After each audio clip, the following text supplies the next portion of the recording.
TV, saluran dakwah Al-Quran dan kajian Islam. Para pemirsa Media TV.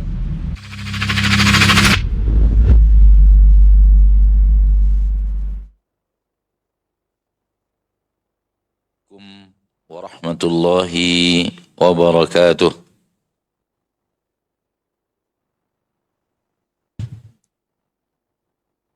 Innal hamdalillah nahmaduhu wa nasta'inuhu wa nastaghfiruh wa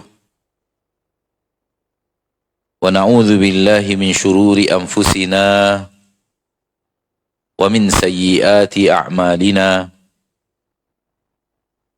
Man yahdihillahu fala mudilla lah wa man yudlil fala hadiya lah. Ashhadu an la ilaha illallah wahdahu la syarika lah wa ashhadu anna Muhammadan abduhu wa rasuluh sallallahu alaihi wa ala alihi wa ashabihi wa man tabi'ahum bi ihsanin ila yaumiddin wa sallama tasliman katsira, amma ba'd. Ma'asyiral muslimin, ma'asyiral muslimat, saudaraku, saudariku, al-hadirin wal hadirat, al-musyahidin wal musyahidat, para pemirsa dimanapun Anda berada, rahimani wa rahimakumullah. Tama-tama sekali saya mengajak diri sendiri dan mengajak Anda saudaraku, saudariku, mari kita bersyukur kepada Allah Subhanahu wa ta'ala yang maha pengasih lagi maha penyayang, telah memberikan kepada kita nikmat-nikmat yang sangat teramat banyak. Nikmat-nikmat yang tiada tara dan tiada terhingga. Sebagaimana yang Allah katakan di dalam Al-Quran, wa in ta'uddu ni'matallahi la tuhsuha. Kalau kalian menghitung nikmat-nikmat Allah tabaraka wa ta'ala yang Allah berikan kepada kalian, la tuhsuha, niscaya kalian tidak akan sanggup untuk menghitungnya. Menunjukkan sangat teramat banyak nikmat-nikmat Allah tabaraka wa ta'ala yang Allah berikan kepada kita. Dan nikmat-nikmat yang sangat teramat banyak itu adalah nikmat-nikmat yang sangat teramat besar. Dan nikmat-nikmat yang sangat teramat besar itu Allah berikan kepada kita setiap hari.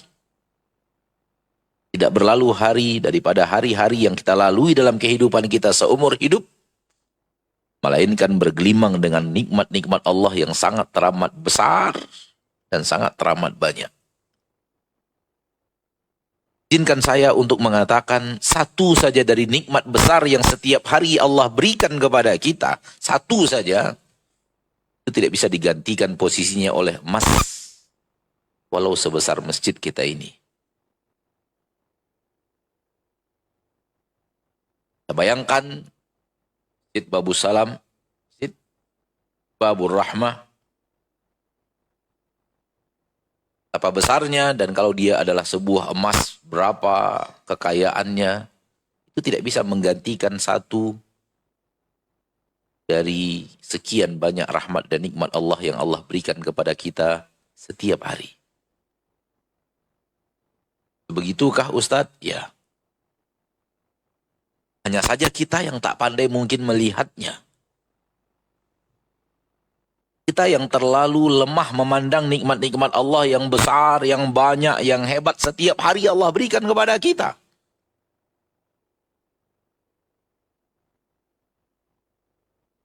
Kalau ada di antara kita bertanya, Ustadz kok tidak terasa ya? Seperti yang Ustadz katakan.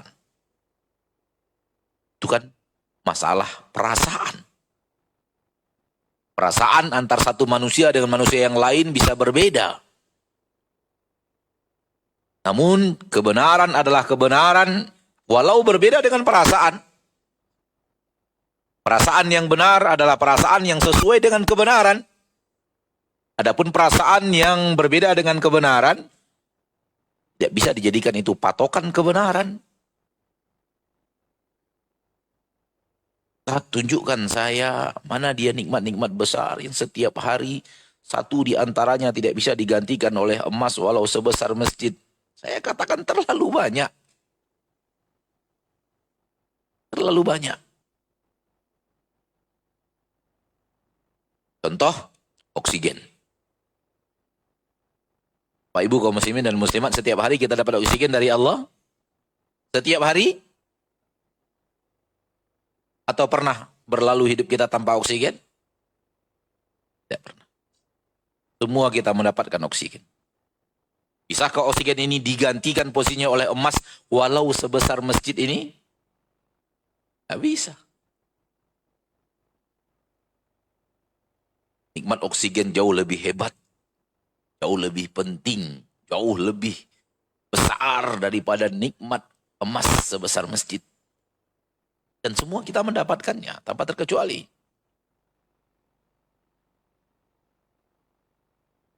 Nikmat jantung,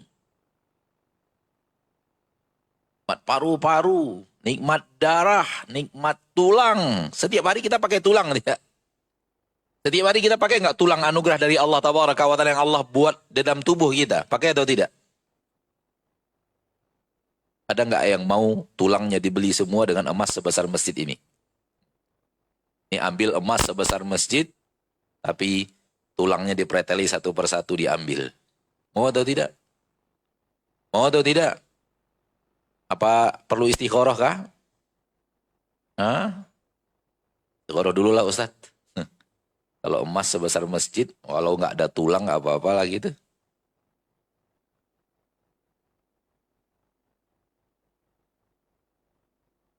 Terlalu banyak nikmat Allah yang sangat teramat besar, yang emas tak ada apa-apanya sebenarnya dibanding nikmat itu. Namun kita yang salah lihat. Kita sering melihat yang besar-besar menjadi kecil.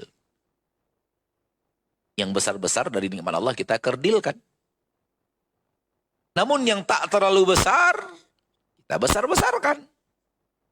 Emas yang tak terlalu besar sebenarnya dibanding nikmat tulang, nikmat darah, nikmat daging, nikmat mata, nikmat telinga, nikmat lidah, nikmat beraneka ragam nikmat Allah yang sangat banyak. Wallahi, tiap hari nikmat-nikmat besar itu Allah berikan, kita anggap emas itu lebih besar daripada nikmat-nikmat yang tadi kita sebut. Sehingga akhirnya nikmat Allah yang besar yang setiap hari Allah berikan terlihat seolah-olah tak ada. Seolah-olah mata ini bukan nikmat besar. Seolah-olah telinga ini bukan nikmat besar. Seolah-olah kaki dan tangan ini bukan nikmat besar. Seolah-olah akal yang sehat itu bukan nikmat besar. Seolah-olah oksigen itu bukan nikmat besar.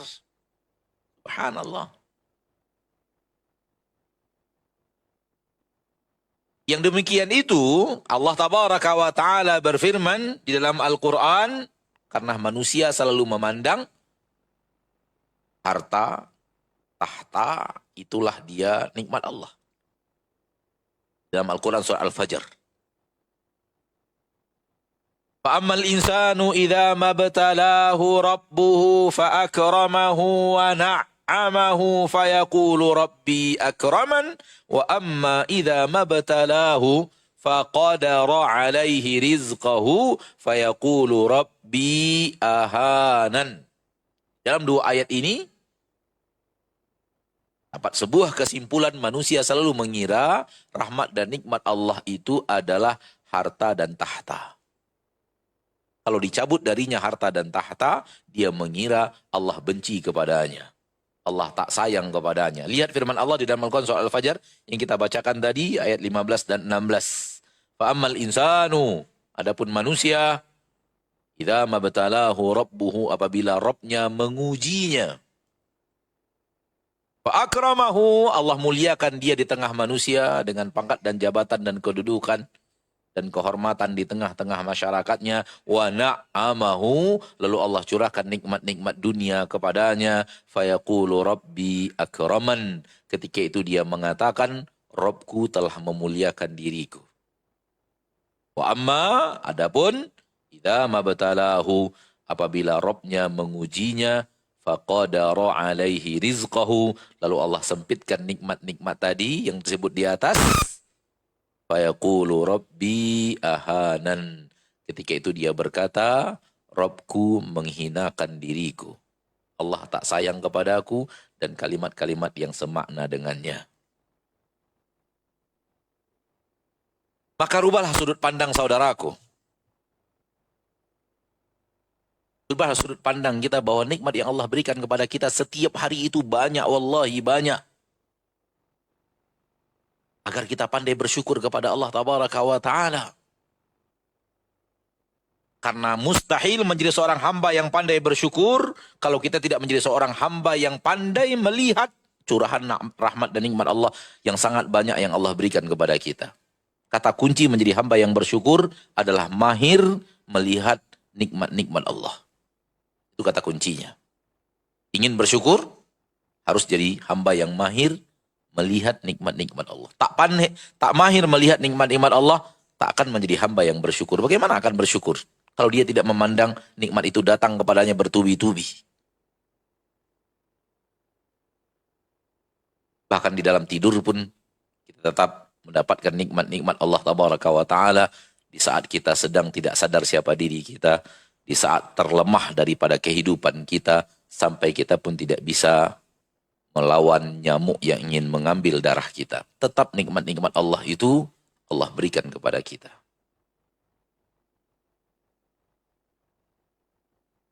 Ma'asyiral muslimin, ma'asyiral muslimat, rahimani wa rahimakumullah.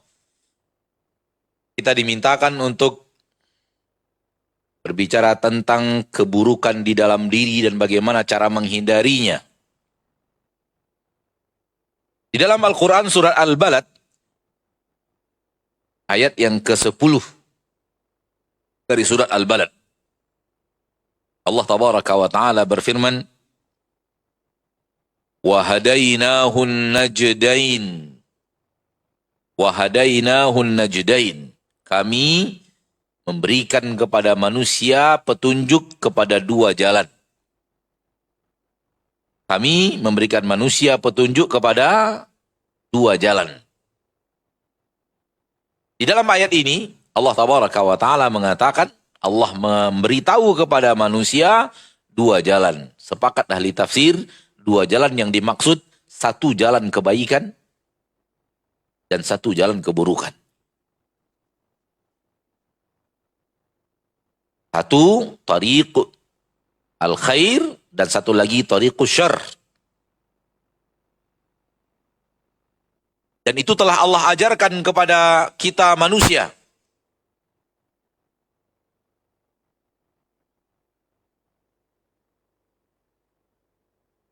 Agama kita ini, agama Islam yang diturunkan Allah tabaraka ta'ala kepada Nabi kita tercinta Muhammad sallallahu alaihi wasallam, yang Rasulullah sallallahu alaihi wasallam ajarkan kepada manusia selama 23 tahun masa kenabian, itu telah mengajarkan semuanya kepada manusia.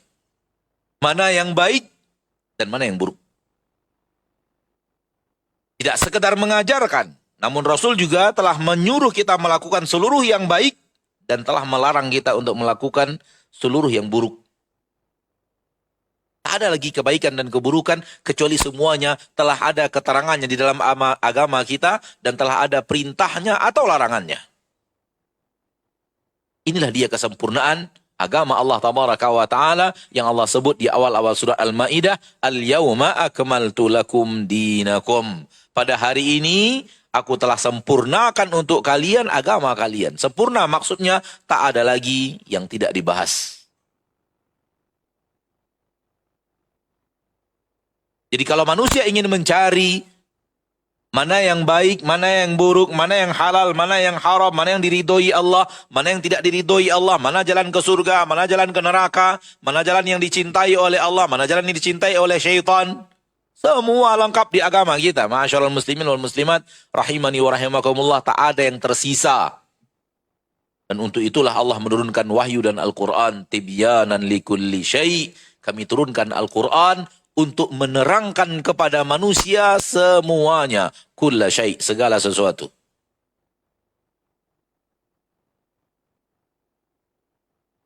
Jadi segala sesuatu telah diterangkan.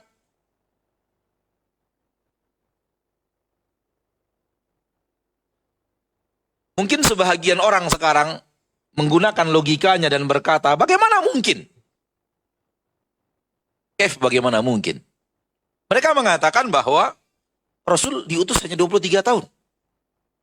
Masa kehidupan Rasul menerangkan agama kepada manusia hanya 23 tahun. Bagaimana mungkin yang selama 23 tahun ini membahas seluruh yang baik dan yang buruk sampai hari kiamat. Sementara pekerjaan manusia berkembang, berevolusi, dan yang lainnya. Kesalahan yang ada pada generasi ini mungkin pada generasi sebelumnya tidak ada. Pada generasi sebelumnya tidak ada. Pada generasi sebelumnya tidak ada. Manusia berkembang. Teknologi pun berkembang sebagaimana diketahui. Bagaimana mungkin masa 23 tahun kenabian itu bisa membahas seluruh kebaikan dan keburukan. Secara logika saya nggak masuk. Secara logika saya bertabrakan. Saya nggak bisa memahaminya. Kita katakan ya, kalau Anda hanya pakai logika, tetapi agama ini tidak murni logika. Agama ini ada logika, ada iman.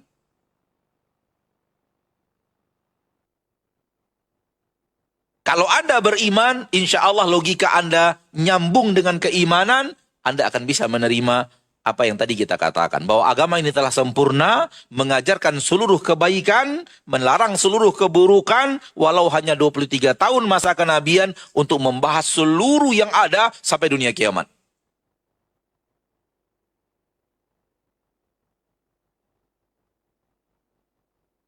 Bukankah Anda beriman bahwa innallaha bikulli syai'in alim? Sesungguhnya Allah maha tahu segala-galanya.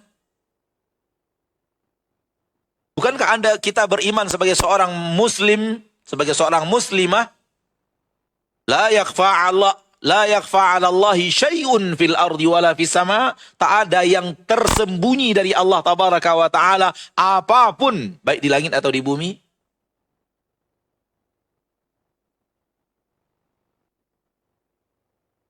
Apabila kita kembali kepada akidah Ahlussunnah, ketika membahas ilmu Allah, mereka membahas 5 poin. Poin pertama, Allah mengetahui seluruh yang telah terjadi.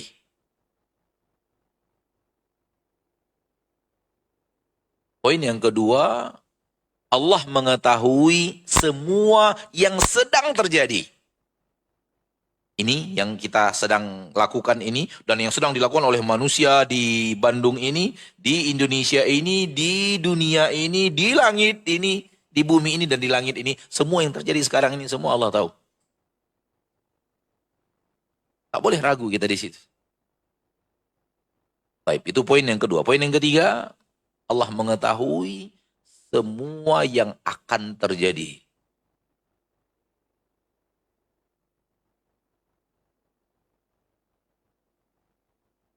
Tersisa 2 lagi.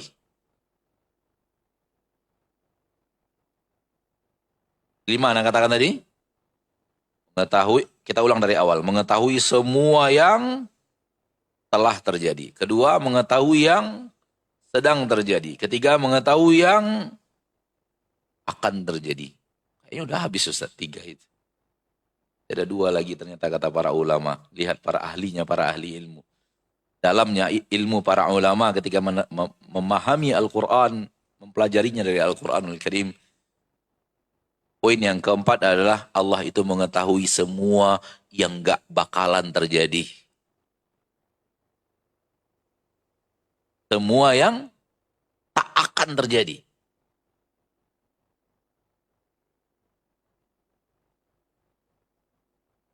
Yang 5 lebih rumit. Sekiranya yang tidak akan terjadi ini terjadi, akan bagaimana kejadiannya? Allah pun tahu. Coba dengarkan lagi. Poin yang keempat apa? Allah mengetahui semua yang tak akan terjadi. Kelima ada kaitannya dengan yang keempat. Apabila yang tak terjadi ini terjadi, nanti bakalan bagaimana?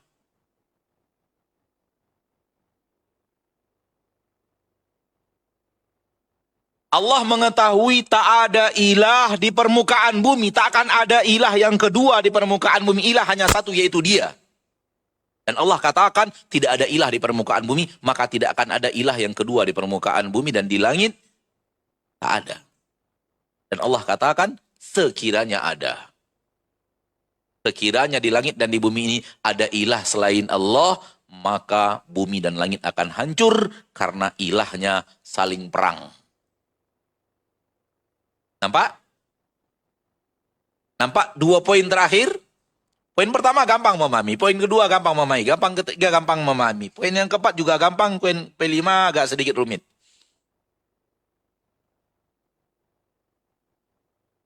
Baik, contoh berikutnya. Orang-orang kufar di akhirat minta untuk dikembalikan ke bumi. Minta dikembalikan ke dunia untuk beramal saleh. Mereka minta. Dan Allah mengatakan itu tak akan terjadi. Tak akan terjadi bahwa kalian kalau minta dikembalikan di permukaan bumi, tak akan ada cerita untuk kembali ke bumi. Bumi habis, tak akan ada dibuka lembaran berikutnya untuk Anda. Selama-lamanya Anda akan di akhirat terima nasib atas kelakuan yang dikerjakan di permukaan bumi. Lalu Allah katakan, walau ruddu, sekiranya mereka dikembalikan ke dunia. Itu enggak kan? Itu enggak terjadi kan? Tapi Allah katakan, walau ruddu, sekiranya mereka dikembalikan ke dunia, la'adu limanuhu anhu. Mereka akan kembali mengerjakan yang dilarang tadi, yang dulu mereka kerjakan. Lihat, sekira yang tidak terjadi, Allah tahu nanti kejadiannya bakalan bagaimana. Ala kulli hal. Anda hanya ingin membawakan kepada kita, Allah itu maha tahu loh. Oke. 23 tahun masa kenabian Rasul kita tercinta Muhammad SAW, bukankah 23 tahun kenabian? Yes, 23 tahun kenabian. Namun bukankah ilmu Allah yang menurunkan syariat di 23 tahun masa kenabian ini mengetahui seluruh pekerjaan manusia sampai dunia kiamat? Secara ilmu keimanan? Ya atau tidak? Lalu apa rumitnya bagi Allah? Kenapa rumit untuk kita memahami? Allah tahu seluruh yang akan dikerjakan manusia sampai dunia kiamat. Lalu Allah buatkan rumus bagus dan benarnya, baik dan benarnya, baik dan buruknya, halal dan tidak halalnya. Di 23 tahun masa kenabian diturunkan oleh Allah seluruh rumusnya. Maka tidak bertabrakan dengan logika manusia bahwa agama ini sempurna, mengajarkan seluruh kebaikan dan menyuruh untuk mengerjakannya, dan mengajarkan seluruh keburukan dan menurunkan larangan untuk mengerjakannya. Walau belum terjadi. Sehingga Allah menurunkan Al-Quran, menurunkan ilmu syariat, dan menjadikan patokan syariat. Dan sesuatu yang tidak terjadi di zaman Rasul tercinta, lalu terjadi di zaman itu, tinggal dicari bahasannya yang mirip dengan yang ada di zaman Rasul, pasti bertemu. Suatu hari kami sedang duduk-duduk di pelajaran Sunan Abu Daud bersama kawan-kawan mahasiswa, bersama Syekh Muhammad bin Abdul Wahab, Muhammad bin Hadi Al-Madkhali, hafizahullah wa ra'ah. Dan ketika itu salah seorang saudara kita dari Afrika bertanya, Syekh, di negeri kami ahli otomotif menemukan mesin yang bahan bakarnya adalah khamar. Yang bahan bakarnya adalah khamar. Pertanyaan saya, Syekh, bolehkah kita naik menunggangi kendaraan itu? Itu kan di zaman Rasul tak ada itu. Mana ada otomotif di zaman Rasul? Kata Syekh, boleh. Halal. Karena ada di zaman Rasul kejadian yang haram dijadikan bahan bakar lalu dinikmati hasilnya. Allahu Akbar. Kita juga terkesima ketika itu dengan badahiyatul Syekh yang langsung mencari sesuatu di zaman Rasul yang terjadi, yang dia adalah patokan kias bahasan ini. Di zaman Rasul pun ada sesuatu yang khamar, sesuatu yang haram, dijadikan bahan bakar, lalu kemudian hasilnya dinikmati. Suatu hari Rasulullah SAW sedang berjalan bersama para sahabat, melihat bangkai. Lalu Nabi mengatakan, kenapa kalian tidak ambil lemak-lemak dari bangkai ini, lalu kalian jadikan minyak, lalu kalian hidupkan dengannya lampu-lampu kalian. Subhanallah. Bangkai haram, lalu dijadikan minyak. Minyak jadi bahan bakar lampu. Yang dinikmati apanya? Cahaya lampunya. Khamar haram, lalu dijadikan bahan bakar mobil, otomotif. Lalu kemudian dinikmati apanya? Manfaat kendaraannya. Ya Allah. Intinya adalah bahwa tidak mustahil secara logika, karena logika yang diingini dengan keimanan bahwa Allah Maha tahu segala sesuatu, Allah Maha tahu segala sesuatu, sehingga Allah Maha tahu segala sesuatu untuk menentukan baik dan buruk, halal dan haram, jalan ke surga, jalan ke neraka, sudah Allah terangkan di 23 tahun masa turunnya wahyu. Hingga dengan kembali kepada Al-Quran, kembali kepada sunnah Nabi SAW akan terjawab seluruh pertanyaan manusia, boleh, tidak, halal, tidak, haram, tidak, jalan ke neraka atau tidak, diridhoi Allah atau tidak, itu akan terjawab semuanya. Ini makna kesempurnaan. Berbeda dengan makna yang diinginkan sebahagian orang, bahwa makna kesempurnaan agama Islam adalah semua ilmu tanpa terkecuali dibahas. Enggak begitu juga. Yang dibahas adalah soal yang berhubungan dengan hukum halal dan haram, jalan ke surga atau jalan ke neraka, jalan kebaikan atau jalan keburukan, jalan yang diridhoi atau tidak diridhoi. Adapun semua ilmu tanpa terkecuali itu terlalu memaksakan dalil untuk hal yang seperti itu. Kita tidak ingin berlanjut lebih dalam masalah itu. Intinya adalah kebaikan dan keburukan telah diajarkan Allah Tabaraka wa Ta'ala kepada manusia. Poin yang kedua, manusia itu sendiri diberikan oleh Allah Tabaraka wa Ta'ala kemampuan untuk memilih. Manusia itu sendiri diberikan oleh Allah Tabaraka wa Ta'ala kemampuan untuk memilih. Jadi kita makhluk yang beda dengan malaikat. Kita diberikan kemampuan oleh Allah memilih. Setelah diajarkan ini loh yang baik, ini loh yang buruk, pilihlah.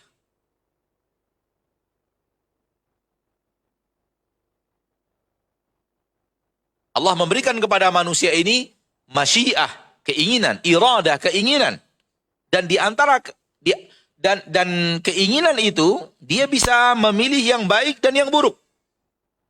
Dan itulah dia poin ujian manusia di permukaan bumi. Itulah dia poin ujian. Bukankah kita dihidupkan Allah untuk diuji? Itulah dia ujian itu. Di saat kita disuruh memilih yang baik atau yang buruk. Setelah diterangkan ini baik loh, Allah cinta, Allah ridho, ini jalan ke surga. Dan setelah diterangkan ini buruk, tinggalkan, Allah murka, dicintai syaitan, jalan ke neraka. Kalau nanti engkau lakukan ini, engkau akan diazab oleh Allah Tabaraka wa Ta'ala di nerakanya. Setelah diterangkan semuanya, kemudian di manusia diberikan kekuatan, pilihlah wahai manusia. Kita membaca surah Al-Kahfi, di dalamnya ada firman Allah, wa qulil haqqu min rabbikum faman syaa'a falyu'min wa man syaa'a falyakfur. Katakanlah bahwa kebenaran telah datang dari Rabb kalian. Kebenaran maksudnya semuanya telah diterangkan. Ilmu telah diterangkan, syariat telah diterangkan, mana yang Allah ridhoi telah diterangkan, mana yang Allah murkai telah diterangkan. Faman syaa'a falyu'min, barang siapa yang ingin beriman, berimanlah. Wa man syaa'a falyakfur, barang siapa yang ingin kufur, kufurlah. Namun terima konsekuensi pilihan. Kesalahan manusia sekarang yang banyak terjadi, mau memilih tapi tak mau konsekuensi pilihan. Sekali lagi saya mengatakan kesalahan banyak manusia sekarang, mau memilih tapi tak mau menerima konsekuensi pilihan. Ingin memilih beriman Ustadz, ya konsekuensinya ada. Apa konsekuensinya? Ya boleh jadi sebagian harta harus ditinggalkan, sebagian penghasilan tak boleh lagi dikerjakan, sebagian transaksi tak boleh lagi dilanjutkan, ya kan? Sebahagian kawan harus dihindari, sebahagian majlis nggak boleh lagi dihadiri, sebahagian tontonan nggak boleh lagi ditonton. Itu konsekuensi pilihan.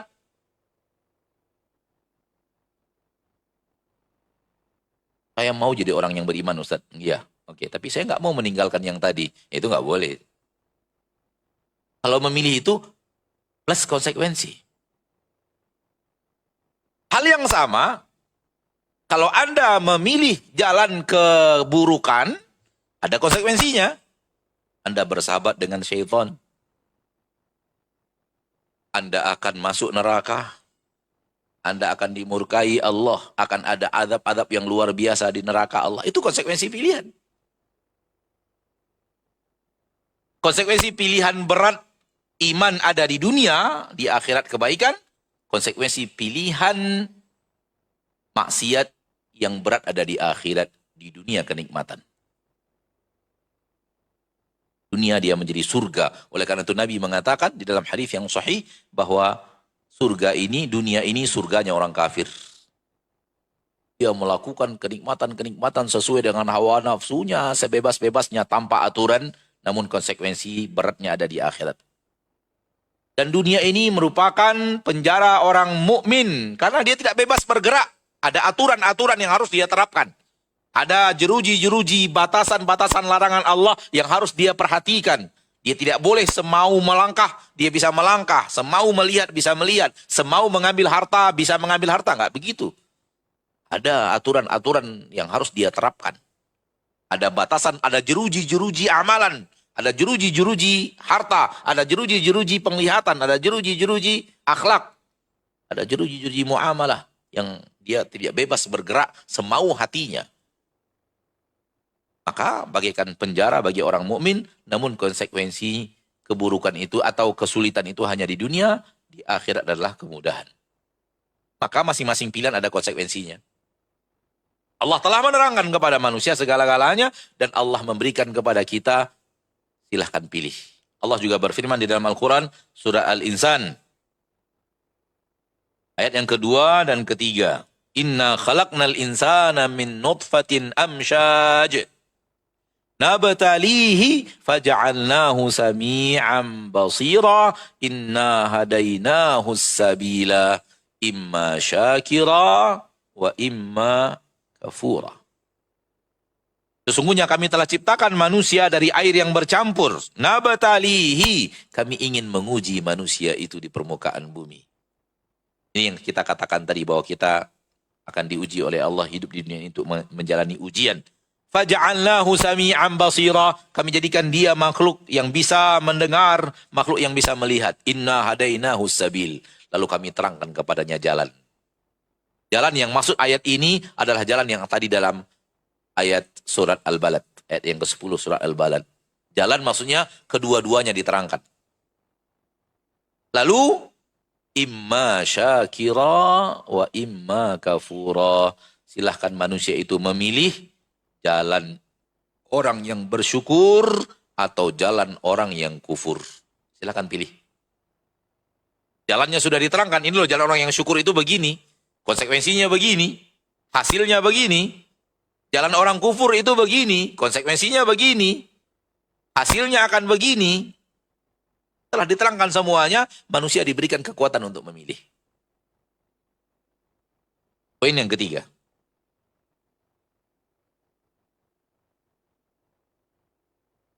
Hasil dari semua itu adalah, dengarkan baik-baik. Ini penting ma'asyarul muslimin, ma'asyarul muslimat. Semua kita yang diciptakan Allah tabaraka wa ta'ala Rabbul Izzati wal Jalalah punya bakat jadi orang yang bersyukur dan punya bakat jadi orang yang kufur.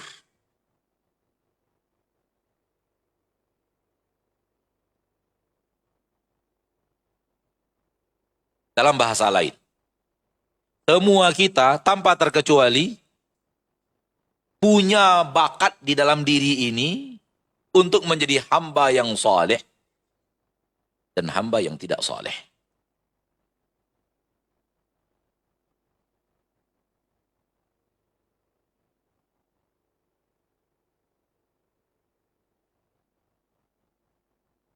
Semua manusia. Jangan kira, dan ini permainan syaitan, jangan kira bahwa orang-orang yang tidak soleh itu tak mungkin jadi orang soleh. Tak, dia punya bakat jadi orang soleh kalau dia mau memilih kesolehan. Dan jangan juga kira sebaliknya, orang-orang yang soleh itu nggak punya bakat jadi orang yang tidak soleh.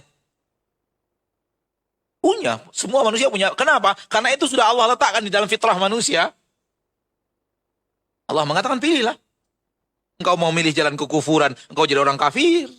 Engkau memilih jalan keimanan, engkau jadi orang mukmin. Engkau memilih jalan orang yang bersyukur, engkau jadi orang yang bersyukur yang dicintai Allah. Engkau memilih jalan yang kufur, engkau jadi orang yang kafir yang dibenci oleh Allah. Intinya apa? Intinya adalah kita punya kemampuan untuk kedua-duanya. Di dalam diri kita ini sudah ada bakat jadi orang saleh plus bakat jadi orang tidak saleh. Disitulah letaknya ujian. Mau milih yang mana? Dua-duanya Anda punya bakat.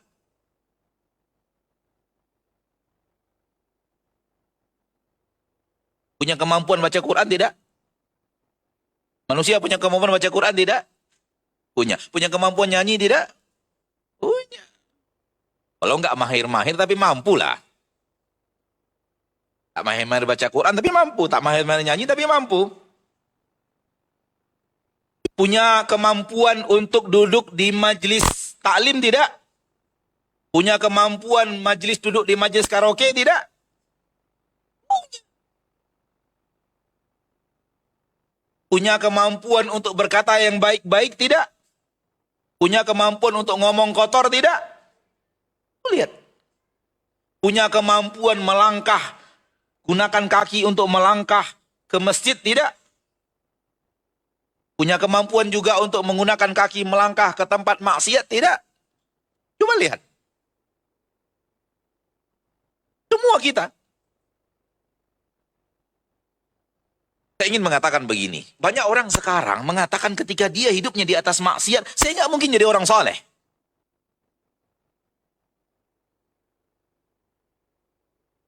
Itu kesalahan yang sangat besar.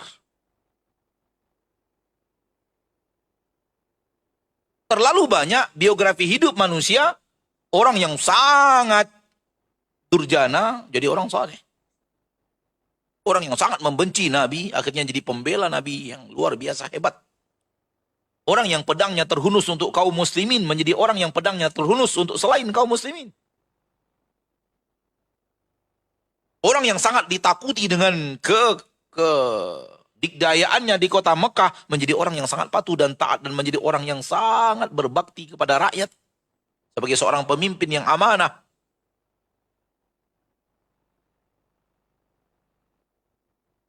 Logikanya begini. Semua yang digunakan oleh orang saleh untuk menjadi orang saleh ada pada orang yang tidak saleh. Tapi dia tidak mau menggunakannya. Berlaku sebaliknya, semua yang digunakan oleh orang-orang yang tidak saleh untuk menjadi tidak saleh ada pada orang saleh, tapi dia tidak mau menggunakannya.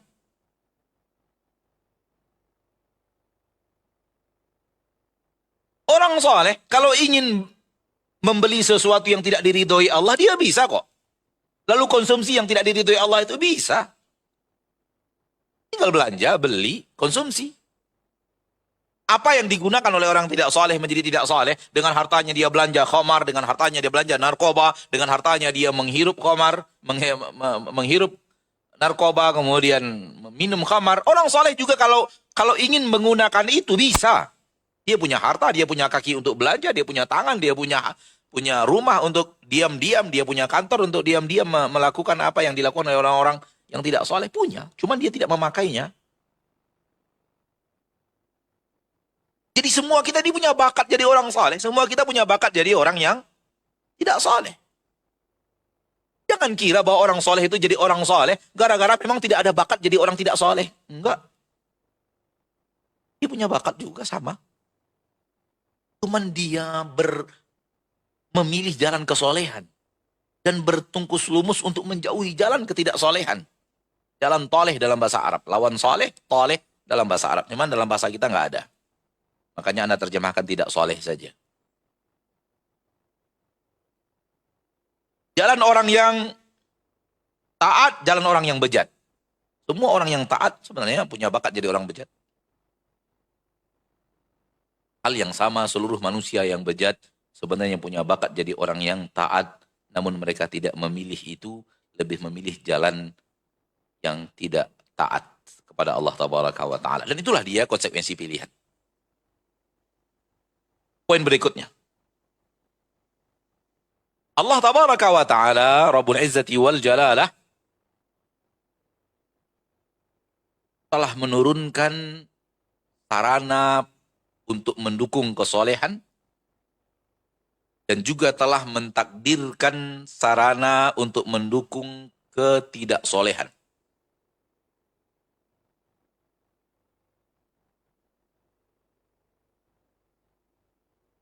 Baik, apa saja sarana yang Allah Tabaraka wa Ta'ala berikan untuk mendukung kesolehan?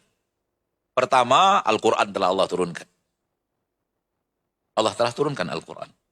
Dan Al-Quran support kesolehan. Sarana yang telah Allah turunkan untuk mengantarkan kita kepada kesolehan. Allah juga telah utus Rasulullah Sallallahu Alaihi Wasallam yang mengajak kepada kesolehan. Tiga, Allah Tabaraka wa Ta'ala telah memberikan kita akal. Yang dengannya akal itu bisa mendeteksi sebahagian kebaikan dan keburukan. Dan apabila akal itu digunakan menggunakan Al-Quran dan hadis Nabi, akan lebih luas lagi mendeteksi kebenaran dan keburukan. Kebaikan dan keburukan. Yang keempat, Allah telah memberikan kepada manusia ini fitrah kebaikan. Hingga seluruh kebaikan akan cocok dengan fitrah manusia. Ini 4 sarana yang mendukung kebaikan. Pertama apa tadi? Al-Quran. Al-Quran benar-benar mensupport manusia, mengajak manusia untuk menjadi orang yang saleh, menjadi orang yang baik. Yang kedua apa tadi? Diutusnya Rasul kita tercinta. Rasul benar-benar mengajarkan, benar-benar menyampaikan, benar-benar mencontohkan, dan benar-benar memotivasi untuk itu. Ketiga, akal. Akal manusia yang sehat akan cocok dengan seluruh kebaikan. Hingga manusia benci korupsi, walau dia sendiri korupsi. Manusia membenci mencuri, walau dia sendiri mencuri. Manusia membenci membunuh, walau terjadi pembunuhan. Manusia membenci peperangan, walau peperangan tak pernah berhenti. Tapi fitrah, akal dan fitrah bertabrakan dengan seluruh keburukan itu. Jadi ada 4 supporting kebaikan yang telah Allah berikan. Dan ada 2 yang akan support keburukan. Pertama, Allah takdirkan adanya iblis. Adanya syaitan.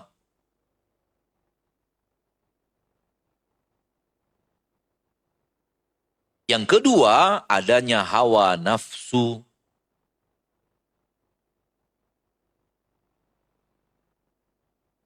Yang kedua adanya apa? Hawa nafsu. Ini juga sesuatu yang akan mengajak kita kepada keburukan.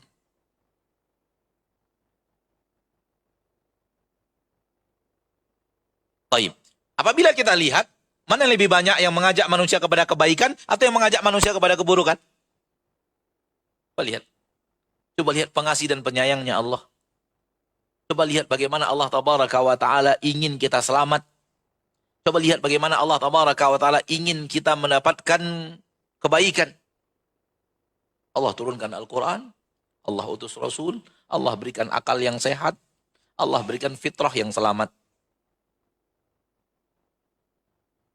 Sementara hal yang berhubungan dengan keburukan, Allah takdirkan hanya iblis dan bala tentaranya syaitan.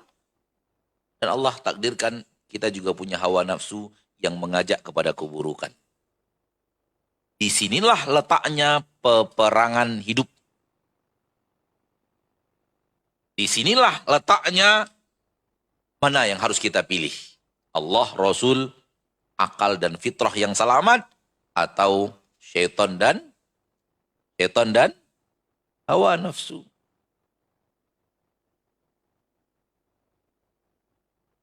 Oleh karena itu, ciri-ciri penduduk surga, kata Allah di dalam Al-Quran, adalah menahan diri dari ajakan hawa nafsu. Sebagaimana yang Allah Tabaraka wa Ta'ala firmankan di dalam Al-Quran, surat An-Nazi'at, ayat 40 dan 41.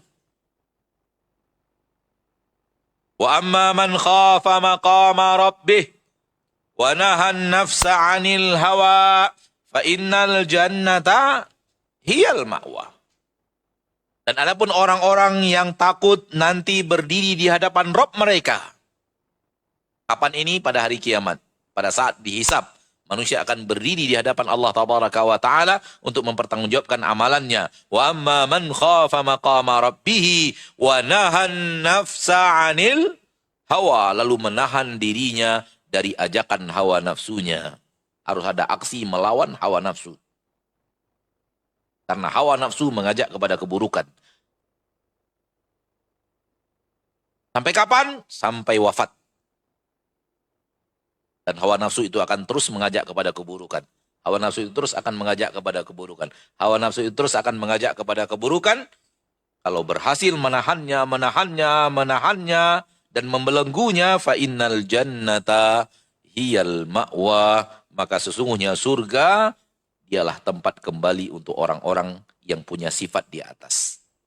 Yaitu takut hari berhisab, takut dihisab oleh Allah Tabaraka wa Ta'ala, dan menahan hawa nafsu dan menahan diri dari ajakan hawa nafsu.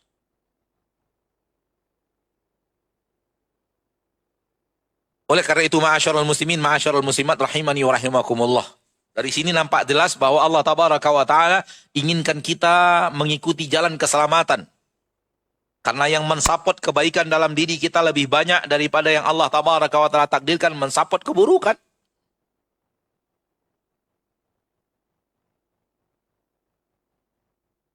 Khusus bahagian supporting keburukan yaitu syaitan dan hawa nafsu, ana sendiri punya istilah. Ana adalah syaitan adalah musuh eksternal dan hawa nafsu adalah musuh internal. Karena hawa nafsu ada di dalam diri kita. Maka dia sesuatu yang bisa mengajak kita kepada keburukan. Izinkan ana memakai istilah musuh. Dan syaitan juga mengajak kita keburukan. Dan memang di dalam Al-Quran dia adalah musuh. Maka izinkan ana menggunakan kedua-duanya dengan kalimat musuh. Syaitan adalah musuh bagi manusia. Itu jelas. Di dalam Al-Quran jelas. Inna syaitana lakum aduun fattakhiduhu aduwa. Innama yad'u hizbahu liyakunu min ashabis sa'ir. Syaitan itu adalah musuh bagi kalian, maka jadikan dia musuh. Jangan jadikan dia sahabat. Jangan jadikan dia teman. Karena godaan-godaannya mengarahkan anda kepada keburukan. Jelas musuhnya di dalam Al-Quran Al-Karim. Namun kalimat hawa nafsu adalah musuh tidak ada di dalam Al-Quran. Wallahu a'lam. Maka hawa nafsu adalah musuh apa? Musuh internal. Dia ada di dalam diri kita. Akal dan fitrah juga ada di dalam diri kita. Akal dan fitrah juga ada di dalam diri kita. Ini adalah sahabat internal.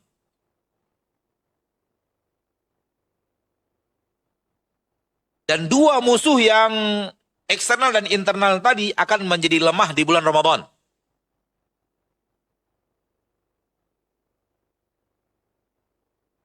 Musuh yang tadi internal dan eksternal itu akan melemah di bulan Ramadan. Oleh karena itu, kenapa di bulan Ramadan manusia ramai-ramai jadi orang soleh?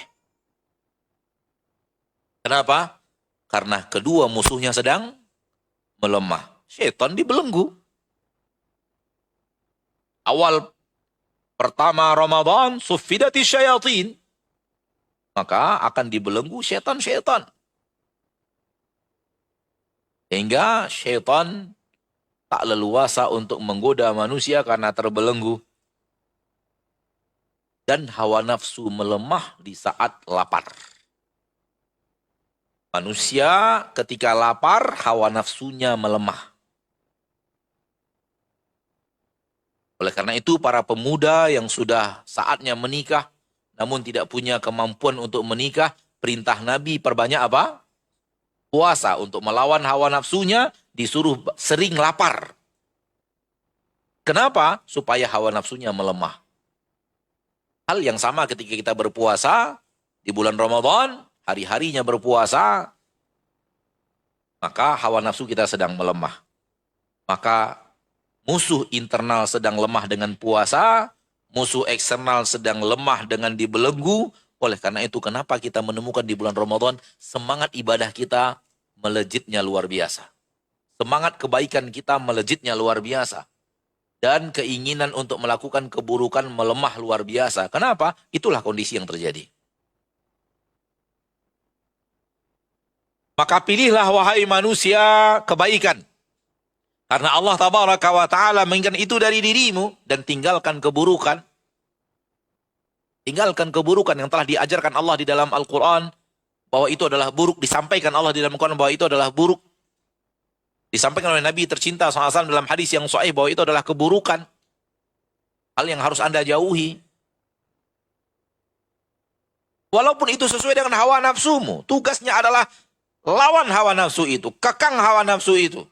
Katakan kepada diri, sesaat wahai diri. Hanya di dunia. Akhirat nanti tak ada lagi namanya larangan.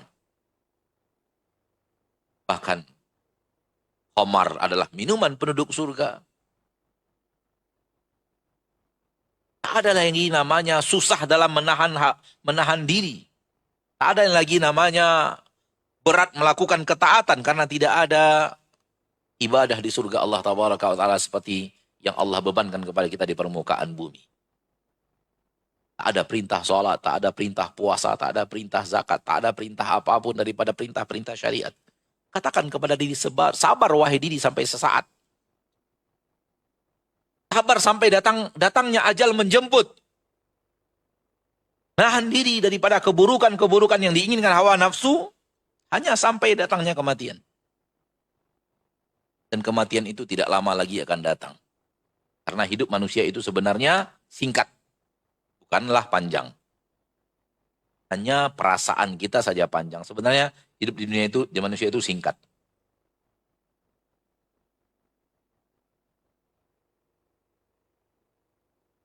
Bapak Ibu yang dimuliakan Allah, kalau dibandingkan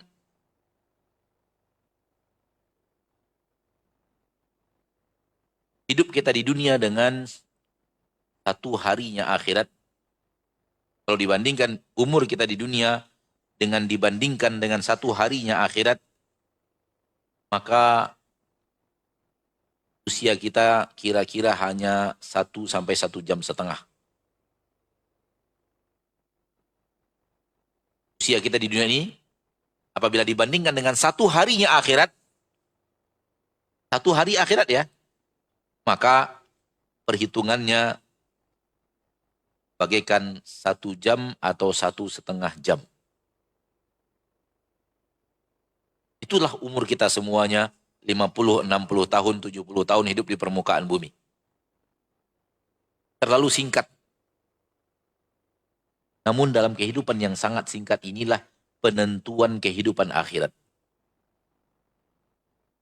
Apa yang ada di akhirat kelak? Yang ada di akhirat kelak adalah semua ganjaran yang kita lakukan di kehidupan dunia. Saya selalu mengatakan kepada saudara-saudari saya kaum muslimin dan muslimat, ketika kita hidup di permukaan bumi ini, kita sedang mengukir akhirat kita. Kita sedang membuat biografi akhirat kita. Maka jangan buat biografi buruk untuk akhirat, wahai muslim dan muslimah. Kenapa? Karena yang ada di akhirat kelak hanya ganjaran, hanya balasan. Dari apa? Dari apa yang kita lakukan di dunia. Tidak lebih dan tidak kurang. Allah tabaraka wa ta'ala berfirman dalam hadis qudsi, ya ibadi, innama hiya a'malukum. Wahai hamba-hambaku, semua yang kalian dapatkan di akhirat ini, semuanya adalah amal kalian.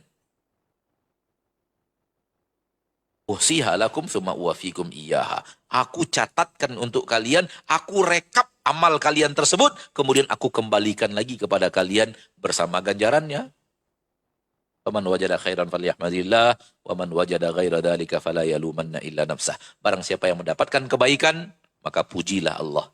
Barang siapa yang menemukan selain itu, maka jangan dia cela kecuali dirinya sendiri. Karena dia yang telah berbuat dan dia yang harus menanggung konsekuensi pilihan hidup yang telah dia buat. Dari semua yang kita sampaikan ini, fahamlah kita bahwa diri kita ini punya bakat buruk. Oleh karena itu di dalam khutbah Nabi mengatakan, wa na'udzu billahi min sayyiati a'malina, min syururi anfusina wa sayyiati a'malina. Kita berlindung kepada Allah dari keburukan-keburukan diri kita. Jelas bahwa diri kita punya keburukan. Punya bakat jadi orang buruk. Pisau yang ada di rumah saya bisa gunakan untuk menyembelih sapi, sebagaimana saya bisa gunakan untuk menyembelih manusia. Bisa atau tidak?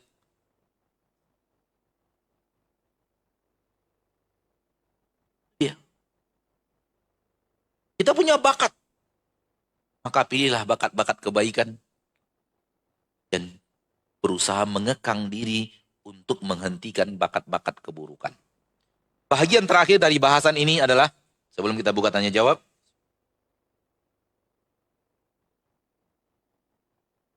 sering sekali sebagian kaum muslimin dan muslimat yang sudah banyak melakukan maksiat mengatakan, sulit bagi saya untuk jadi orang saleh. Kita mengatakan, iya sulit. Tapi di awal. Sulitnya itu di awal saja. Karena di awal Anda hijrah, Allah ingin menguji keseriusan dirimu. Allah akan menguji keseriusan kita. Serius nggak? Allah uji dengan berat di awal. Tapi yakinlah, apabila Anda bersabar dan yakin kepada Allah dan terus berdoa, sulitnya itu akan hilang. Dan akan berganti dengan kemudahan. Di awal-awal datang kepada ketaatan, memang terasa sulit. Sholat itu berat, puasa itu berat, meninggalkan kawan-kawan yang selama ini karaokean, nyanyian, kemudian ghibah dan namimah itu berat. Di awal tapi, itu di awal. Akan terasa berat. Allah menguji orang-orang yang hijrah dengan sesuatu yang berat. Lihat juga para sahabat bagaimana rintangan mereka ketika hijrah. Rintangan mereka ketika mengambil jalan ketaatan. Tetapi semua itu apabila dilalui dengan ikhlas, perlahan tapi pasti beratnya akan hilang, akan berganti dengan kemudahan. Maka sabarlah sesaat sampai hilang rasa berat itu untuk kemudian datang kemudahan. Kenapa? Karena pada dasarnya seluruh pondasi agama Islam adalah kemudahan. Nabi SAW bersabda dalam hadis yang sahih, "Innad dina yusrun." Sesungguhnya agama Allah itu mudah. Dalam Al-Quran surat Al-Lail, فَأَمَّا مَنْ أَعْطَى وَاتَّقَى وَصَدَّقَ بِالْحُسْنَى فَسَنُيَسِّرُهُ لِلْيُسْرَى. Kami akan mudahkan dia menuju kemudahan. Maka pada dasarnya ketaatan itu mudah, kemaksiatan itu yang sulit. Ketaatan itu gampang, kemaksiatan itu yang sulit. Ketaatan itu gratis, maksiat harus bayar. Coba lihat, datang ke majelis taklim gratis semua. Bahkan ada bakso lagi. Siap menunggu. Seperti tadi malam kita kajian. Di luar nunggu bakso, Masya Allah. Ada kaum muslimin yang infak bakso. Gratis. Setelah dapat ilmu, dapat pahala dari Allah, pulang-pulang dapat bakso lagi. Lihat, maksiat harus bayar semua.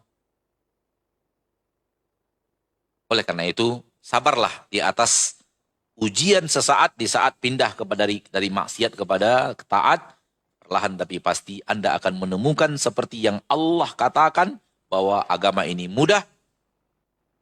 Ridullah bikumul yusra wa la yuridu bikumul usra. Yang Allah inginkan untuk kalian adalah kemudahan dan Allah tidak ingin untuk kalian kesulitan. Nabi bersabda, "Innad dina yusrun." Anda akan menemukan kemudahan itu. Ini dia apa yang bisa Anda sampaikan pada kesempatan yang berbahagia ini.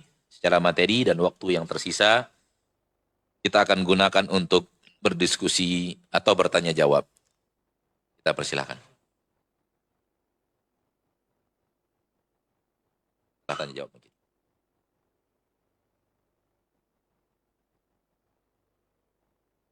Baik, waktu yang tersisa kita gunakan dulu untuk menjawab untuk tanya jawab. Kalau ada pertanyaan yang kita punya ilmu untuk menjawabnya, kita akan jawab insyaallah ta'ala. Nah. Bismillah, Ustadz. Ini sudah ada pertanyaan dari Instagram, Ustadz. Nah. Bismillah, Assalamualaikum. Semoga Ustadz selalu dilindungi dan dirahmati Allah. Ustadz izin bertanya. Fulanah punya masa lalu yang terbilang kelam. Namun Alhamdulillah diberi kesempatan oleh Allah untuk hijrah. Secara penampilan dan lingkungan, Fulanah sudah sangat mendukung untuk istiqomah hijrah. Namun ketika sendirian, Fulanah masih suka bermaksiat, melihat dan mendengar yang haram. Namun jika tidak sendirian, Fulanah rajin kajian, belajar mengaji, menutup aurat dengan sempurna, dan lain-lain. Sebetulnya Fulanah ingin benar-benar meninggalkan maksiat, namun jika sendiri masih sering tergoda bisikan syaitan. Apakah Fulanah termasuk orang yang munafik, dan apakah jiwa Fulanah itu buruk? Mohon nasihatnya Ustadz. Syukron, barakallahu fiik. Bertakwa kepada Allah dalam setiap situasi dan kondisi, baik di depan orang atau tidak ada orang, ini jenjang yang sangat tinggi dalam keimanan. Jenjang yang sangat tinggi dalam keimanan. Maka ketika terjadi telah hijrah, antum jangan mengira bahwa ketika hijrah itu langsung berada pada posisi iman terbaik. Itu salah. Kita harus merangkak baik tangga keimanan.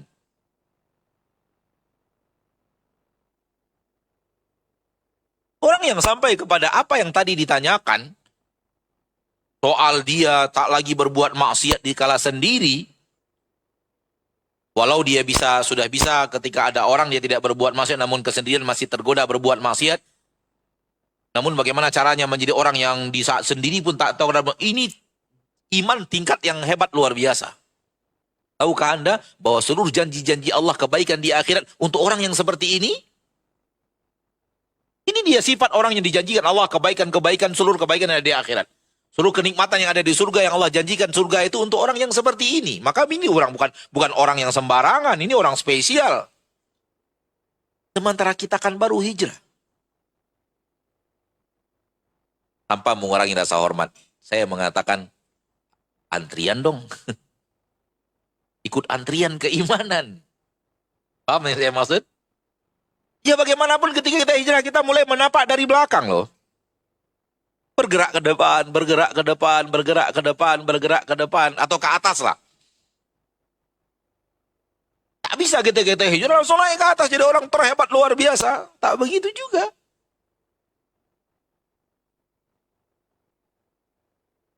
Tak ada yang bisa mengingkari bahwa maksiat itu punya kelezatan. Dan hawa nafsu suka kelezatan itu. Sebagian para sahabat yang beriman kepada Nabi di kota Madinah, beriman kepada Rasul tercinta, beriman kepada Allah Tabaraka wa Ta'ala sampai tidak kuat menawan hawa nafsunya untuk berzina. Saking hawa nafsu itu mendatangkan kepadanya kenikmatan zina, sampai datang kepada Nabi tercinta dan mengatakan, ya Rasulullah, idzan li bizina. Ya Rasulullah, izinkan aku dalam agama Islam ini melakukan satu pelanggaran saja bernama zina. Subhanallah. Karena memang itu dicintai hawa nafsu. Maksiat itu dicintai hawa nafsu. Ada kenikmatan. Dan kita disuruh melawannya. Itu mana mengekangnya. Kalau hawa nafsu mencintai kemaksiatan dan merasakan indahnya kemaksiatan. Maka hal yang lumrah ketika kita baru hijrah masih sulit mengawal keimanan, menata keimanan, meningkatkannya lebih kuat lagi, lebih bagus lagi, maka bersabar, berusaha, berikhtiar. Dan nasihat ana kepada saudara atau saudari ana yang tadi bertanya, Allahu alam, entah ikhwan atau akhwat, berusahalah menghindar dari kesendirian untuk sementara waktu.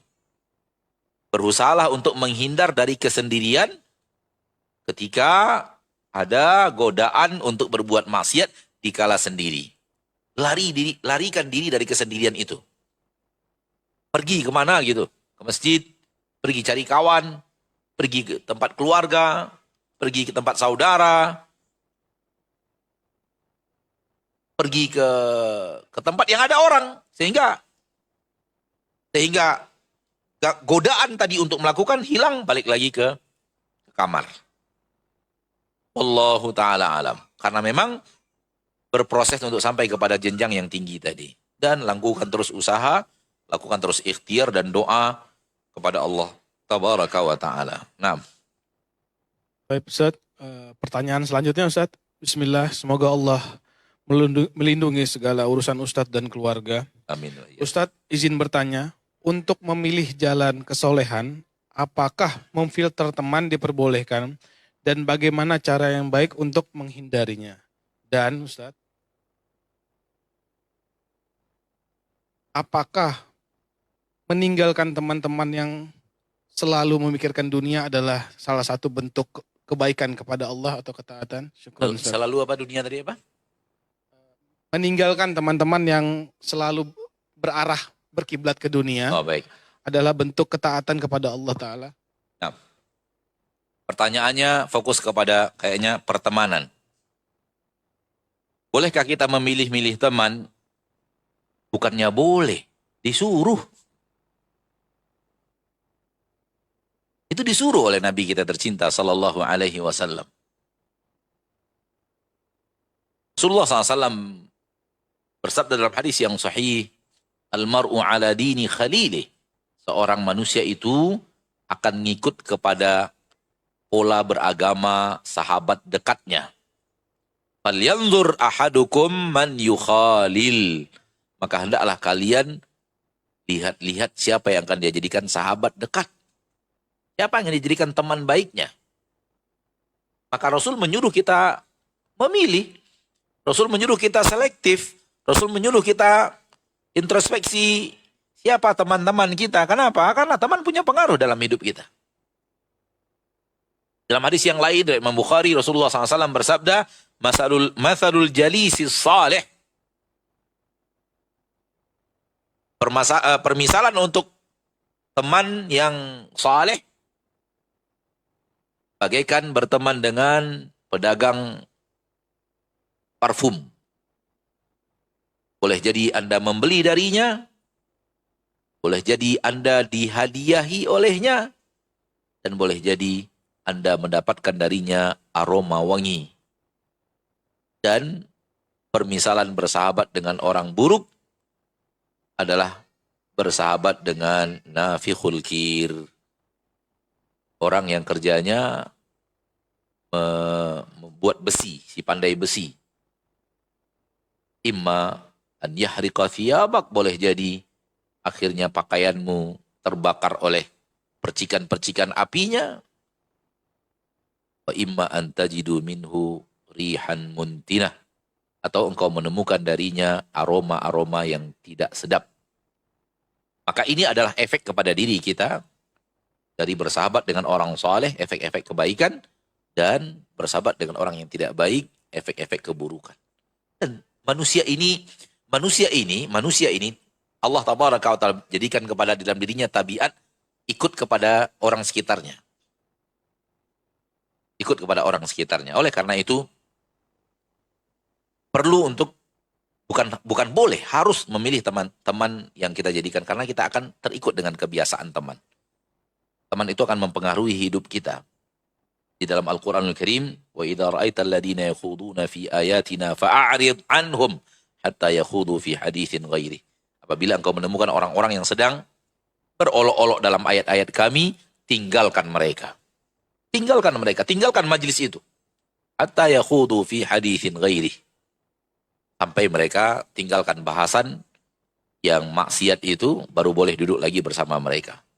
Ini juga perintah untuk meninggalkan majlis-majlis yang di dalamnya terjadi maksiat. Kalau kita bersahabat dengan pelaku maksiat, maka kita akan terikut dengan mereka. Di dalam sejarah para anbiya, para ulama ketika bicara sejarah para anbiya, masuk kepada sejarah Nabi Musa alaihi salam, mereka mengatakan bahwa secara sejarah pernah saatnya Fir'aun ingin mengakui kenabian Nabi Musa. Ada keinginan suatu hari di dalam dirinya untuk jadi pengikut Nabi Musa.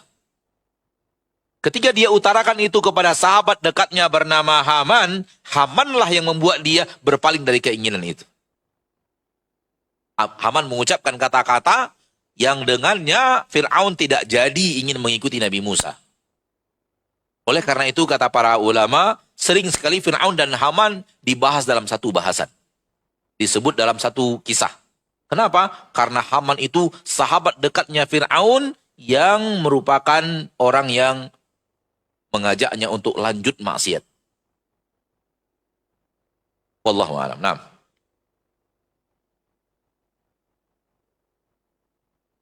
Baik Ustaz, pertanyaan selanjutnya Ustaz, izin Ustaz. Assalamualaikum Ustaz. Waalaikumsalam. Semoga Allah memberikan kebahagiaan, kenikmatan dunia dan akhirat untuk Ustaz. Amin wa iyyak. Izin bertanya Ustaz, bagaimana dengan merasa ketakutan dengan kematian secara berlebihan sampai tidak bisa tidur karena ketakutan? Mohon solusinya Ustaz. Jazakallah khair. Barakallahu fiik. Takut kematian efeknya ada dua. Pertama, efek positif. Dan itu ketakutan yang baik. Dan itu ketakutan terhadap kematian yang diinginkan Allah. Dua, efeknya negatif. Maka itu hal yang buruk. Dan itu datangnya dari syaitan. Mana dia ingat kematian, takut akan kematian yang efeknya positif. Takut kematian yang efeknya positif adalah apabila kita ingat kematian, kita takut belum bertaubat dari dosa-dosa yang kita kerjakan. Kita takut amal soleh kita tidak cukup untuk perjalanan akhirat. Sehingga datang setelah itu semangat beramal soleh kalau ingat kematian. Maka ini efeknya positif. Ini yang diinginkan Allah. Lalu mana yang ingat kematian, takut kematian membuat efek negatif. Yang bukan datang dari Allah dan bukan itu maksud Allah dan Rasulnya menyuruh kita ingat kematian. Ingat kematian yang mendatangkan efek negatif adalah apabila ingat kematian yang terjadi pada kita multi-L. Loyo, lesu, letih, lunglai, lemah, letoy. Berapa L itu? Ada bahasa Sunda nggak L-nya? Oh, nggak bisa nyebut ya? Ya udah. Nah itu satu lagi tuh, khusus orang Sunda, 7. Kalau ingat kematian membuat kita loyo, letih, lemah, males, takut, nggak semangat hidup, malas ibadah, malas zikir. Yang ingat anak saya nanti bagaimana, suami saya nanti bagaimana. Bukan itu yang diinginkan Allah, ingat kematian. Itu takut kematian yang diinginkan syaitan. Dan jangan berikan kesempatan syaitan bangga melihat engkau ingat kematian yang hasilnya negatif. Justru ingat kematian itu membuat orang semakin semangat hidup. Maksudnya semakin semangat beramal soleh, semakin semangat untuk taubat. Kematian akan datang, tidak mungkin saya begini-begini terus di atas kemaksiatan, kapan saya akan bertaubat? Ini dia ingat kematian yang akan mengantarkan kita kepada kebaikan. Kematian akan datang, saya sepertinya lemah dalam ibadah, kapan lagi saya akan semangat? Kapan lagi saya akan mengkhatamkan Al-Quran? Sekali dalam 3 bulan, sekali dalam 1 bulan. Ini dia ingat kematian yang positif yang diinginkan Allah dan Rasulnya. Ingat kematian menjadi bahan bakar semangat ibadah. Bukan justru ingat kematian menjadi bahan bakar penghancur ibadah. No, tidak. Maka ingat kematian yang tadi, yang ditanyakan loyo tadi dan kemudian lesu tadi, itu membuat gak semangat, membuat takut, membuat sesuatu yang ada di depan, di kemudian hari dikhawatirkan, dicemaskan, maka itu datangnya dari syaitan. Innama dzalikumu syaitanu yukhawwifu awliya'ah. Itulah dia syaitan, wahai manusia. Syaitan itu kerjaannya nakut-nakuti orang yang mau ikut dia. Jadi kerjaan syaitan itu memberikan rasa takut. Setelah kita takut, disuruhnya kita berbuat maksiat. Setelah kita takut, disuruhnya kita berbuat maksiat. Maka takut kematian dalam bentuk yang tadi ditanyakan itu, yang takut kematian yang nilainya negatif, dan itu bukan datang dari Allah. Bukan itu yang diinginkan Allah. Justru yang diinginkan Allah semangat ibadah apabila ingat kematian dan apa yang akan terjadi pasca kematian. Wallahu a'lam. Nah.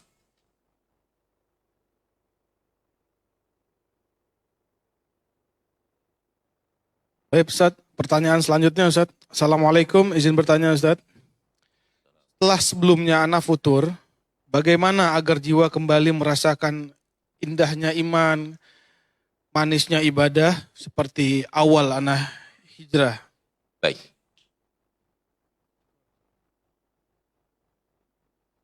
Sebelum saya menjawab pertanyaan ini, di dalam buku para ulama bicara tentang teori syaitan untuk menggoda manusia. Ada suatu hal yang luar biasa ketika para ulama mengatakan bahwa salah satu cara syaitan menggoda kita adalah memberikan kepada kita semangat berlebihan dari kemampuan diri kita untuk beribadah. Memberikan kita semangat beribadah berlebihan dari kemampuan diri kita yang sebenarnya. Ini salah satu trik syaitan untuk menggoda manusia. Dan terutama di awal-awal hijrah. Ketika berpindah daripada maksiat kepada ketaatan, sebenarnya kan antriannya di belakang kan? Didorong oleh syaitan semangatnya setinggi mungkin. Sehebat mungkin dia beribadah. Karena syaitan tahu, kalau kita terperangkap dengan jebakannya ini, kita akan kembali kepada titik belakang. Kita akan kembali kepada titik nol. Maka hati-hati dengan ibadah berlebihan dari kemampuan diri. Hati-hati itu. Karena boleh jadi itu adalah cara syaitan menyesatkan engkau untuk mengembalikan engkau kepada titik nol. Maka seperti yang tadi Anda katakan, kita jawab pertanyaan, hijrah di awal hijrah, seharusnya ibadahnya itu estafet. Sedikit demi sedikit, kelas itu nggak bisa langsung kelas 6. Dimulai dari kelas 1, kelas 2, kelas 3, kelas 4, kelas 5, baru kelas 6. Baru setelah itu pelajaran sekolah menengah pertama, baru setelah itu pelajaran sekolah menengah ke atas, baru kemudian perguruan tinggi, baru kemudian pasca sarjana, dan seterusnya. Pendidikan itu berjenjang, iman jenjangnya lebih banyak daripada pendidikan itu. Maka ketika hijrah pertama didorong oleh syaitan semangat tingkat tinggi, maka dia rajin, karena syaitan tahu kalau kita terjebak, suatu saat kita malas mundur lagi ke belakang dan hilang semua kelezatan yang tadi pernah dirasakan. Maka introspeksi diri, ya. Pertama nasihat kita adalah introspeksi lagi apa penyebab kita mundur lagi ke belakang. Biasanya ada maksiat. Penyebab futur itu ada maksiat biasanya. Ada kemungkinan kita kembali lagi kepada sebuah pekerjaan yang dulu pernah kita tinggalkan. Itu kemungkinan besar. Penyebab futur itu adalah ada sesuatu yang dulu di masa lalu dikerjakan lagi. Putuskan dulu hubungan dengan itu. Putuskan dulu hubungan dengan maksiat itu. Karena maksiat itulah yang mendatangkan kefuturan itu tadi. Kemudian setelah itu mulai menata ketaatan, tapi by situasi dan kondisi yang memungkinkan untuk kita. Jangan langsung amal besar. Hati-hati. Oleh karena itu Nabi SAW mengajarkan manusia itu dalam beribadah dengan cara seperti ini. Nabi mengatakan dalam hadis yang sahih, ahabbul a'mali ilallahi adwamuha wa in qalla. Sebaik-baik amal bagi seorang hamba di sisi Allah adalah yang paling kontinu, yang paling berkelanjutan, wa in qalla, walaupun jumlahnya sedikit. Jadi yang pertama yang Allah lihat itu bukan besar dan banyaknya dan dahsyatnya, enggak. Yang Allah lihat itu kontinunya dulu.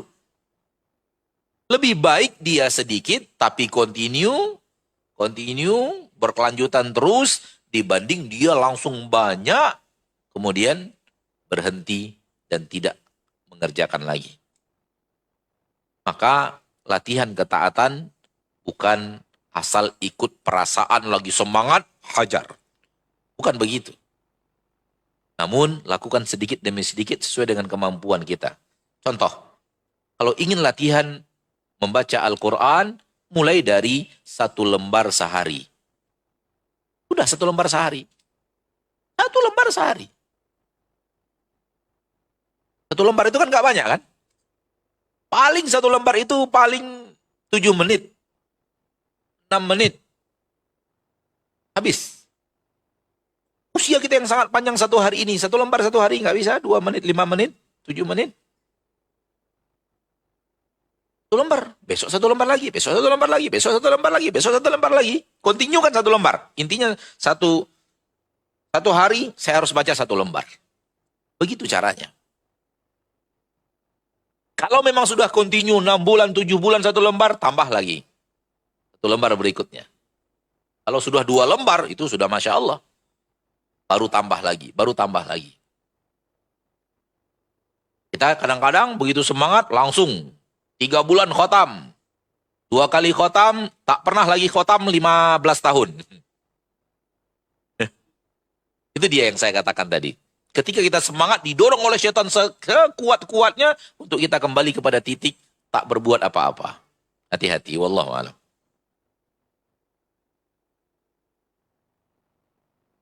Tapi Ustaz, bismillah, pertanyaan selanjutnya Ustaz. Assalamualaikum warahmatullahi wabarakatuh. Afwan Ustaz, izin bertanya.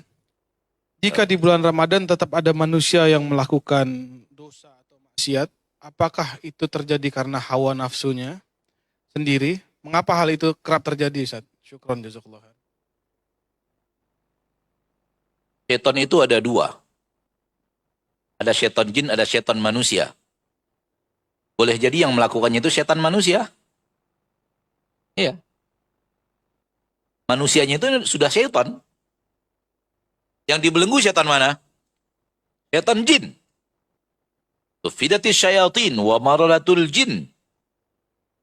Yang dari kalangan jin yang dibelenggu. Setan dari kalangan manusia masih hidup. Wallahu a'lam. Baik, Bapak dan Ibu kaum muslimin dan muslimat, rahimani wa rahimakumullah.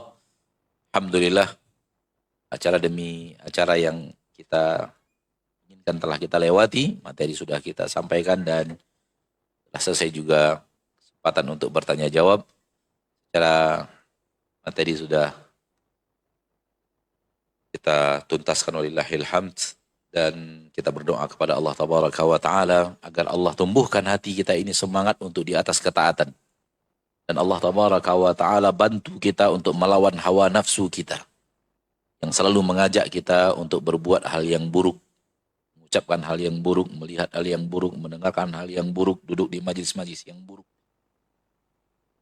Kalau yang buruk itu dalam syariat sering sekali dicintai dan disenangi oleh hawa nafsu karena keindahannya. Baik keindahan melaksanakannya atau keindahan godaan syaitan yang telah menghiasi untuk manusia maksiat tersebut. Oleh karena itu, kita berharap kepada Allah agar Allah tolong kita dan bantu kita untuk melawan dan menaklukkan hawa nafsu kita dan melawan godaan syaitan yang mengajak kita kepada neraka Allah tabaraka wa ta'ala. Sampai di sini pertemuan kita pada kesempatan yang berbagi ini semoga bermanfaat dan semoga Allah tabaraka wa ta'ala mewafatkan kita semua di atas husnul khatimah. Semoga Allah tabaraka wa ta'ala mengampunkan dosa kita di yaumin hisab. Semoga Allah tabaraka wa ta'ala menguatkan kaki kita saat kelak sedang melintas di atas sirat. Amin. Ya Rabbal Alamin. Subhanakallahumma wa bihamdika. Asyhadu an la ilaha illa anta astaghfiruka wa atubu ilaik. Assalamualaikum warahmatullahi wabarakatuh.